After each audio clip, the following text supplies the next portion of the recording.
Hari ini, aku resmi jadi kepala cabang di perusahaan besar ini.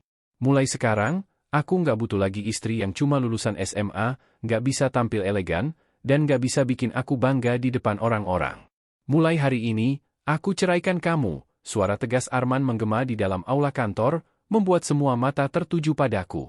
Aku berdiri terpaku, kaku, seakan tubuhku tak lagi bisa bernapas. Lidahku keluh, hatiku remuk, mataku berusaha menahan air yang sudah tak terbendung. Semua karyawan yang hadir dalam acara syukuran kenaikan jabatan suamiku itu menatap dengan tatapan yang berbeda, ada yang kaget, ada yang berbisik-bisik sambil menutup mulutnya, ada pula yang menatapku dengan tatapan kasihan. Namun, ada juga beberapa yang tersenyum miring seakan puas melihat aku dipermalukan di depan umum. Arman, suamiku yang selama ini aku dampingi sejak ia hanyalah pegawai kecil, kini berdiri tegap dengan jas rapi, dagu terangkat tinggi, seolah dunia ada di telapak tangannya. Aku hanya bisa menunduk, tanganku gemetar, perasaanku campur aduk antara marah, sakit hati, sekaligus tak percaya ini benar-benar terjadi. Arman, kamu serius bicara begitu di depan semua orang? Tanyaku dengan suara bergetar. Ia menoleh dengan tatapan merendahkan, senyum sinis merekah di bibirnya. Aku serius, Rani. Kamu gak pantas lagi dampingi aku. Aku butuh istri yang sepadan, yang bisa ikut masuk ke lingkungan baruku. Kamu cuma anak kampung, gak punya apa-apa, gak ada masa depan. Selesai sudah. Tepat saat itu juga, ia melepas cincin pernikahan dari jarinya dan meletakkannya di meja, disaksikan semua orang. Suasana sontak hening, hanya terdengar bisik-bisik yang menusuk telingaku. Aku ingin berteriak, ingin membalas, ingin membuka siapa aku sebenarnya. Tapi kakiku lemas, lidahku terkunci. Aku berjalan keluar dari aula itu dengan langkah gontai, melewati lorong kantor yang begitu panjang. Setiap langkah terasa seperti 1000 jarum menancap di dadaku. Air mataku akhirnya jatuh deras tanpa bisa kubendung. Aku tak peduli lagi pada pandangan orang, aku hanya ingin pergi sejauh mungkin dari tempat itu. Namun, di saat aku hampir mencapai pintu keluar, sebuah suara menahanku. Bu Rani, sabar ya, saya tahu ibu nggak pantas diperlakukan begini. Kalau boleh jujur, semua orang di perusahaan ini tahu betul, ibu yang selalu menopang Pak Arman dari nol. Tanpa ibu, dia nggak mungkin sampai ke titik ini. Aku menoleh, melihat Sinta, sekretaris lama Arman, menatapku dengan mata berkaca-kaca. Ucapannya membuat air mataku makin deras. Aku hanya bisa tersenyum pahit lalu berlalu. Di luar gedung, angin Bandung sore itu menusuk kulitku. Langit kelabu seakan ikut menangisi penderitaanku. Mobil-mobil lalu lalang, tapi aku berdiri terpaku di tepi jalan. Kenapa semua ini bisa terjadi, batinku? Aku memandang cincin di jariku yang masih kukenakan, lalu kupegang erat-erat, seakan itu adalah sisa-sisa kebahagiaan yang pernah ada. Namun kemudian, dalam kesunyian itu, kenangan lama tiba-tiba hadir. Aku teringat masa-masa awal kami menikah, ketika Arman hanyalah pegawai biasa dengan gaji pas-pasan, ketika aku rela menahan lapar agar ia bisa makan kenyang, ketika aku menjual perhiasan warisan ibuku hanya untuk membiayai sekolahnya lagi. Semua itu aku lakukan dengan ikhlas karena aku mencintainya. Tapi sekarang, semua pengorbananku dianggap tak berarti. Aku tersenyum getir. Kamu pikir aku nggak punya apa-apa, Arman? Kamu pikir aku cuma perempuan kampung yang nggak bisa bikin kamu bangga, bisikku pada diri sendiri. Dalam hatiku mulai tumbuh tekad, suatu saat, semua orang akan tahu siapa aku sebenarnya. Mereka akan tahu bahwa aku bukan perempuan lemah yang pantas diinjak-injak. Mereka akan tahu bahwa aku adalah pewaris dari sebuah perusahaan besar di Jawa Barat, perusahaan yang bahkan lebih berpengaruh dari tempat Arman bekerja sekarang. Namun, sebelum semua itu terungkap, aku harus mengingat kembali bagaimana semua ini bermula. Aku harus menelusuri lagi jalan panjang kehidupan yang membawaku ke titik ini. Seperti film yang diputar mundur, ingatanku kembali ke masa awal pernikahan kami, ketika semuanya masih sederhana, ketika aku percaya cinta bisa mengalahkan segalanya. Aku menutup mata, membiarkan kenangan itu menarikku kembali ke masa lalu, ke awal mula cerita yang penuh luka ini. Aku masih ingat jelas hari pertama kali aku mengikat janji dengan Arman. Pernikahan kami sederhana sekali, berlangsung di sebuah aula kecil di kota Bandung. Tidak ada pesta mewah, tidak ada undangan ratusan orang, hanya keluarga dekat dan beberapa tetangga yang hadir. Aku ingat aku memakai kebaya putih sederhana yang dijahit sendiri oleh tanteku, sementara Arman hanya mengenakan jas pinjaman dari temannya. Meski serba terbatas, aku tersenyum bahagia waktu itu, karena aku yakin aku menikah dengan lelaki yang aku cintai dan yang aku percaya akan selalu setia mendampingiku, apapun kondisi kami. Aku tidak pernah menuntut banyak, tidak pernah meminta kemewahan, hanya ingin hidup tenang bersama suamiku. Awal-awal pernikahan kami penuh perjuangan. Arman bekerja sebagai pegawai kecil di sebuah kantor cabang perusahaan ekspedisi, dengan gaji yang hanya cukup untuk makan sehari-hari. Seringkali aku harus memutar otak agar uang belanja bisa cukup sampai akhir bulan. Aku bahkan rela mengambil pekerjaan sambilan, menjahit pakaian dan kadang-kadang membantu di warung tetangga agar kami bisa bertahan. Meski begitu, aku tak pernah mengeluh. Aku selalu berusaha memberikan semangat untuk Arman. Sabar ya, suatu hari nanti kamu pasti sukses, aku yakin, ucapku suatu malam ketika ia pulang dengan wajah letih. Ia tersenyum tipis, menatapku dengan mata yang penuh keraguan. Kamu yakin sama aku, Ran? Kadang aku merasa nggak akan pernah maju.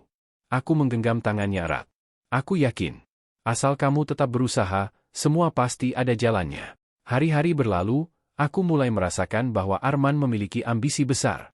Ia sering bercerita ingin naik jabatan, ingin punya mobil, ingin punya rumah mewah di kota, dan ingin semua orang menghormatinya. Aku selalu mendukung impiannya. Meski kadang aku merasa impiannya terlalu tinggi untuk kondisi kami saat itu. Namun bagiku, mimpi itu bukan masalah selama kami bisa saling percaya. Suatu hari, ketika ia mendapat tawaran untuk melanjutkan kuliah sambil bekerja, ia tampak bingung. Biayanya tidak sedikit, dan jelas gajinya tidak akan mampu menutupinya. Tanpa ragu, aku membuka kotak kecil di lemari tempat aku menyimpan perhiasan warisan dari almarhum ibuku. Ada cincin emas dan kalung sederhana. Aku menyerahkan semuanya padanya. Jual aja, men. Gunakan buat biaya kuliahmu. Ia terdiam menatapku, seakan tak percaya aku mau melakukan itu. Rani, kamu yakin? Itu kan peninggalan ibumu. Aku mengangguk mantap. Aku yakin. Pendidikan kamu lebih penting. Aku ingin lihat kamu berhasil. Perhiasan bisa dicari lagi, tapi kesempatan belum tentu datang dua kali. Saat itu matanya berkaca-kaca, dan ia memelukku erat. Kamu istri yang luar biasa, Ran. Aku janji, aku nggak akan sia-siakan semua pengorbananmu. Ucapan itu masih terngiang-ngiang di telingaku sampai sekarang, tapi entah mengapa janji itu makin lama terasa seperti kebohongan belaka. Tahun-tahun berikutnya, aku benar-benar menjadi penopang hidupnya. Aku membiayai sebagian besar kebutuhan rumah tangga dengan bekerja keras, sementara ia fokus kuliah dan mengejar karir. Aku rela menahan lapar, rela tak membeli baju baru, rela dipandang rendah oleh orang-orang yang sering mencibir kami karena hidup pas-pasan. Ngapain juga nikah muda kalau ujung-ujungnya cuma susah, begitu kata beberapa tetangga. Tapi aku hanya tersenyum, karena aku percaya semua akan terbayar suatu hari nanti. Ketika Arman akhirnya lulus kuliah dan mulai naik jabatan, aku sangat bahagia. Aku ingat momen ketika ia pulang membawa gaji pertamanya dengan nominal lebih besar dari biasanya. Ran, lihat. Aku bisa kasih kamu lebih sekarang, ucapnya sambil tersenyum lebar. Aku pun memeluknya dengan penuh syukur. Namun, di balik kebahagiaan itu, aku mulai merasakan ada yang berubah. Arman semakin sering sibuk, jarang ada waktu untukku. Ia mulai memperhatikan penampilan, mulai nongkrong dengan rekan-rekan kantornya yang lebih mapan, mulai bicara tentang gaya hidup kelas atas yang tak pernah kusangka ia idamkan sejak lama. Perubahan kecil itu lama-lama menjadi besar. Aku masih ingat ketika pertama kali ia meremehkan masakanku. Kamu gak bisa belajar masak yang lebih modern gitu? Masa tiap hari sayur asem sama tempe, katanya dengan nada sinis. Aku hanya tersenyum, mencoba menahan sakit di hatiku. Nanti aku belajar lagi, men, jawabku pelan. Namun dalam hatiku, aku bertanya-tanya, kenapa ia tak lagi menghargai kesederhanaan yang dulu membuat kami saling menguatkan. Di sebuah acara kantor, aku pernah diajaknya untuk hadir mendampinginya. Aku memakai kebaya sederhana berwarna biru muda, sementara semua istri pejabat lain tampil glamor dengan gaun mahal dan perhiasan berkilau. Malam itu, aku merasa asing. Aku mendengar bisikan-bisikan sinis dari beberapa istri pejabat yang menertawakan penampilanku. Aku hanya menunduk, mencoba tegar. Tapi aku jelas melihat tatapan Arman yang penuh rasa malu. Ia bahkan menegurku diam-diam. Ran, lain kali jangan pakai baju kayak gini. Malu aku dilihat orang. Hatiku hancur seketika, tapi aku tetap diam. Hari-hari setelah itu semakin sulit. Arman makin sibuk, makin sering pulang larut, dan mulai jarang bicara denganku. Jika bicara pun, sering hanya untuk mengeluh atau menyalahkanku. Aku merasa seperti tak lagi berarti dalam hidupnya, padahal akulah yang dulu berdiri di sampingnya saat ia belum punya apa-apa. Namun aku tetap bertahan. Aku terus percaya bahwa semua ini hanya fase, bahwa suatu hari ia akan sadar. Tapi entah mengapa, makin lama aku merasa semakin jauh darinya. Dan tanpa kusadari, kesombongan perlahan mulai tumbuh di dalam dirinya, kesombongan yang kelak akan menghancurkan semua yang pernah kami bangun bersama. Hari-hari setelah perceraian mendadak itu menjadi masa paling kelam dalam hidupku. Setiap malam aku menangis, menatap kosong langit-langit kamar kontrakan kecilku di Bandung. Aku bertanya-tanya, apakah cintaku benar-benar sebodoh itu? Apakah semua pengorbananku hanya untuk dibuang begitu saja? Namun dalam kesedihanku, aku juga sadar, ini bukan akhir, melainkan awal dari babak baru. Sebab yang Arman dan semua orang tidak tahu, aku bukanlah perempuan miskin yang tak punya apa-apa. Aku adalah satu-satunya anak dari keluarga pemilik perusahaan besar di Jawa Barat, sebuah perusahaan distribusi dan logistik yang usianya sudah puluhan tahun. Sejak kecil, ayahku mendidikku untuk rendah hati. Ia selalu berkata, kekayaan bisa hilang, tapi sikap yang baik akan selalu diingat orang. Karena itulah, aku memilih menyembunyikan identitasku. Aku ingin dicintai sebagai diriku sendiri, bukan karena hartaku. Maka ketika aku menikah dengan Arman, aku tak pernah sekalipun menyebut soal keluargaku. Bahkan aku rela hidup sederhana, meninggalkan rumah megah keluargaku demi membangun hidup dari nol bersamanya. Aku yakin, jika cinta kami tulus, ia akan menghargai itu. Tapi nyatanya, aku salah. Suatu pagi, tepat seminggu setelah ia menceraikanku, aku dipanggil ayah ke kantor pusat perusahaan keluarga. Aku sempat ragu, karena sudah lama aku menjauh dari urusan bisnis keluarga. Tapi ayah menatapku dengan tegas. Nak, sudah cukup kamu menanggung sakit hati sendirian. Sudah saatnya dunia tahu siapa kamu sebenarnya. Jangan biarkan orang-orang meremehkanmu lagi. Aku terdiam, menahan air mata.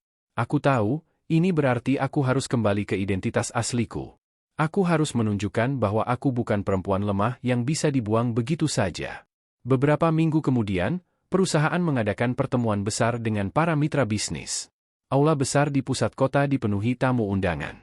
Aku hadir dengan mengenakan kebaya modern berwarna marun, rambutku ditata anggun, dan wajahku penuh ketegasan. Aku bukan lagi Rani yang sederhana, melainkan pewaris sah dari perusahaan besar itu.